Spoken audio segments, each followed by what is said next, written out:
조선시대 한양 서소문박, 혹은 새남터, 모래사장, 붉은 깃발이 바람에 펄럭이고 거대한 칼을 든 사내가 기괴한 춤을 춥니다.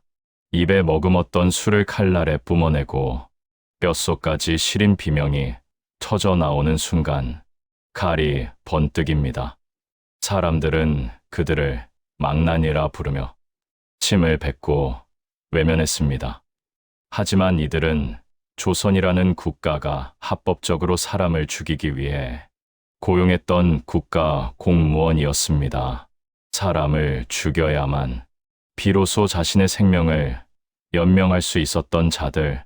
오늘 우리는 조선의 가장 천하면서도 가장 두려운 존재였던 사형 집행인들의 서늘한 뒷모습을 들여다봅니다. 놀랍게도 조선의 사형 집행인들은 평범한 양인이 아니었습니다. 대개 사형을 선고받은 죄수들이었죠. 국가가 제안하는 조건은 단순하고도 잔인했습니다. 남의 목을 치면 내 목은 살려주겠다. 죽음의 공포 앞에서 그들은 칼을 잡았습니다. 어제까지 함께 옥살이를 하던 동료의 목을 쳐야 얘가 밥을 먹고 잠을 잘 수 있는 환경. 망나니는 태어나는 것이 아니라 국가에 의해 철저히 사육된 살인 도구였습니다. 그들은 궁궐 밖 외딴 곳에 모여 살며 일반인과의 접촉이 금지된 채 오직 처형의 날만을 기다리는 유령 같은 존재가 되었습니다. 우리가 사극에서 보는 망나니의 칼춤은 단순한 퍼포먼스가 아니었습니다. 그것은 일종의 거래를 위한 전조였습니다.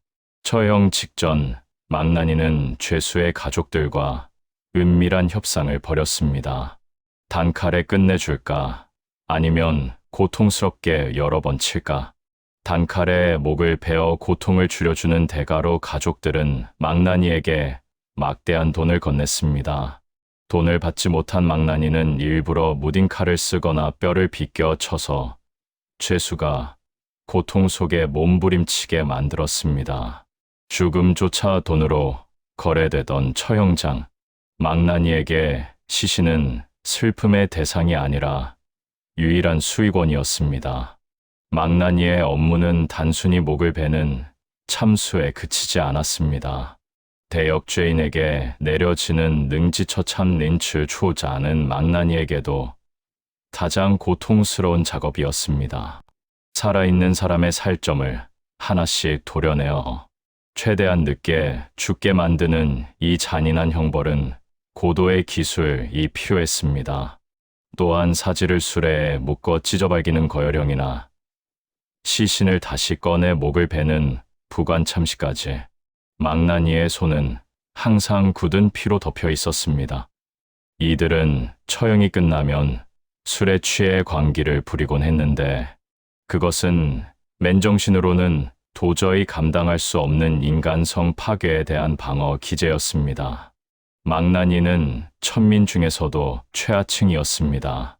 백정보다 더 낮은 대우를 받았고 그들이 지나가면 아이들은 울음을 터뜨렸습니다. 망나니 가문은 대물림되는 경우가 많았는데 아버지가 아들에게 목 베는 법을 가르치는 모습은 조선의 가장 비극적인 풍경 중 하나였습니다. 그들은 마을, 우물을 같이 쓸 수도, 시장에서 물건을 살 수도 없었습니다.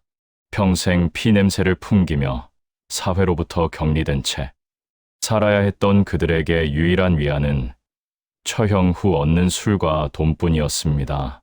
국가는 그들을 필요로 했지만 그 누구도 그들을 보호하지 않았습니다. 군대 내에서 사형을 집행하던 이들은 회자수라고 불렸습니다. 이들은 죄수 출신 망나니와는 달리 전문적인 훈련을 받은 군인이었습니다. 주로 반란군이나 군기를 어긴 장수를 처형했는데 이들은 망나니보다 훨씬 정중하고 신속하게 업무를 수행했습니다. 하지만 이름만 다를 뿐 사람의 목숨을 앗아간다는 본질은 같았습니다. 패자수들 역시 처형 후에는 부정을 탄다며 동료들로부터 기피 대상이 되었고, 전장에서 공을 세워도 못 패는 놈이라는 꼬리표가 따라다녔습니다. 칼을 든 자들의 고독은 계급을 가리지 않았습니다. 망나니들은 처형 후 복수를 두려워했습니다. 자신이 죽인 사람의 영혼이 따라올까 봐 얼굴에 하얀 분칠을 하거나 붉은 띠를 둘렀습니다. 칼을 씻을 때는 반드시 흐르는 물에 씻으며 주문을 외웠고, 처형이 끝난 날 밤에는 대문 앞에 칼을 꽂아 귀신의 접근을 막으려 했습니다. 이러한 미신들은 그들이 얼마나 큰 심리적 압박 속에 살았는지를 보여줍니다. 국가의 명령에 따른 것이라 해도 사람의 생명을 끊는 행위는 그들의 영혼을 서서히 갉아먹었습니다. 그들은 가해자인 동시에 국가 시스템이 만들어낸 또 다른 피해자였습니다. 1894년 갑오개혁과 함께 잔인한 참수형과 망나니 제도는 역사 속으로 사라졌습니다. 하지만 그들이 흘린 피와 비명은 여전히 역사의 어두운 페이지 속에 남아 있습니다. 조선은 도덕과 예를 중시하는 나라였습니다.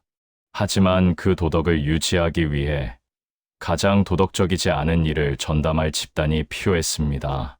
우리는 그들을 망나니라 비하하며 잊어버렸지만, 사실 그들은 우리 공동체의 어두운 욕망을 대신 짊어졌던 자들이 아닐까요?